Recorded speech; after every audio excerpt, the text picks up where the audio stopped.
خلیفہ ثانی کے زمانے تک، یعنی جناب عمر کے زمانے تک تمام اہل سنت وضو وہی کرتے تھے جو آج شیعہ وضو کرتے ہیں۔ خلیفہ ثالث یعنی جناب عثمان کے زمانے میں وضو کی ترتیب بدل گئی۔ کیسے بدلی؟ سب کو پتا تھا کہ اس طرح وضو کرتے ہیں، لیکن ترتیب بدلی کیوں؟ انہوں نے کہا ہم قرآن سے جو نتیجہ لے رہے ہیں ہو سکتا ہے رسول خدا نے نتیجہ اور لیا ہو۔ تو انہوں نے قرآن کی آیت پڑھی کہ فَاغْسِلُوا وُجُوهَكُمْ وَأَيْدِيكُمْ إِلَى الْمَرَافِقِ، دھو اپنے چہروں کو، وَأَيْدِيكُمْ، ید ہاتھ کو کہتے ہیں، اپنے ہاتھوں کو کہاں تک؟ مرفق تک۔ تو آپ اہل سنت کو دیکھا ہوگا جب وضو کرتے ہیں تو پانی اوپر پھینکتے ہیں، کہتے ہیں کیونکہ لفظ تک ہے، الا تک کی معنی دیتا ہے، کہاں تک؟ مرفق تک۔ ہم شیعہ استدلال کیا کرتے ہیں؟ ہم کہتے ہیں اگر کسی نے کہا کہ دیوار کو دھو یا رنگ کرو چھت تک، تو یہ تک جو ہے اس کی سائز کو بیان کرتا ہے۔ ہاتھ یہاں تک بھی ہو سکتا ہے، یہاں تک بھی ہو سکتا ہے، یہاں تک بھی ہو سکتا ہے۔ تو اللہ نے سائز کو بیان کیا، تجھے کہاں تک ہاتھوں کو دھونا ہے؟ یہاں تک دھونا ہے۔ لیکن دھونے کا بھی ایک طریقہ ہوتا ہے۔ کوئی ایسا رنگ ساز بتائیے جو دیوار کو نیچے سے اوپر تک رنگ لگاتا ہے۔ اوپر سے نیچے لگاتے ہیں، نیچے سے اوپر؟ بھائی اگر نیچے سے اوپر جائے گا پھر اوپر والے چھینٹے نیچے گریں گے۔ یعنی اگر میں پانی ایسے ڈال رہا ہوں تو یہ چھینٹے سارے واپس آئیں گے نا۔ اگر نیچے سے رنگ کروں گا تو اوپر جاؤں گا تو چھینٹے پھر نیچے گریں گے۔ وہ کون سا گاڑی والا جو گاڑی کو نیچے سے اوپر تک دھوئے؟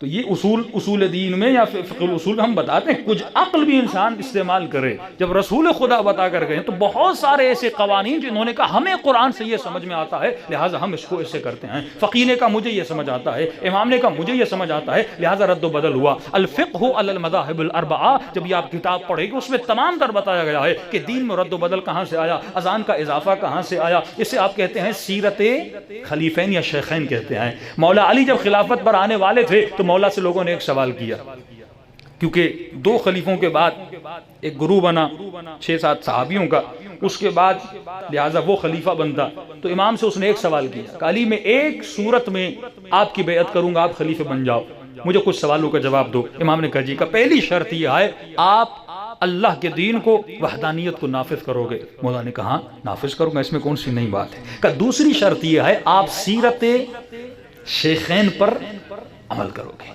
تو امام نے کہا میں سنت رسول پر تو عمل کروں گا، لیکن تمہارے کہنے کا مطلب کیا ہے؟ کیا سیرت شیخین سنت رسول سے الگ ہے، یا شیخین نے وہی کیا جو رسول خدا نے کیا؟ اگر تم کہتے ہو الگ ہے تو گریبان تو تمہارا پکڑا جائے گا۔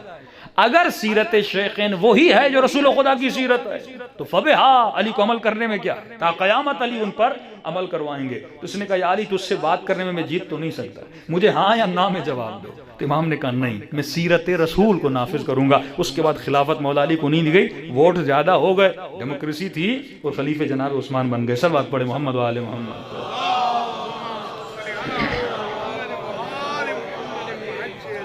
عجل فرجہم، تو پہلی چیز جو وہاں سے آئی یہ تھا کہ صرف ہمیں کلام خدا کو پکڑنا ہے، اور جو تحریفات تورات میں ہوئی ہیں، تورات میں انہوں نے کسی نبی کو، حضرت موسیٰ کو انہوں نے نبی مانا، اس کے بعد حضرت سلیمان اور داؤد، اتنے گندے واقعات، یعنی عصمت انبیاء کے وہ قائل نہیں ہیں۔ علیاذ باللہ جناب لوط کے لیے انہوں نے لکھا ہے کہ جناب لوط نے علیاذ باللہ انہوں نے زنا کی۔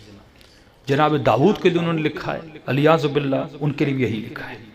حضرت سلیمان کے لیے لکھا ہے وہ شراب پیتے تھے۔ ایسے ایسے واقعات انہوں نے خود لکھے ہیں ان کی اپنی کتابوں میں، آج کی حاضر تورات میں وہ ساری چیزیں موجود ہیں۔ تبھی خدا جناب سلیمان کی عزت و آبرو کے لیے قسم کھاتا ہے، تبھی خدا قرآن میں کبھی کبھی جبرائیل کی آبرو کے لیے قسم کھاتا ہے۔ یہ کن کے عقیدوں کو پروردگار عالم رد کر رہا ہے؟ آل یہود کے عقیدوں کو پروردگار عالم رد کر رہا ہے۔ صلوات پڑھیں محمد و آل محمد۔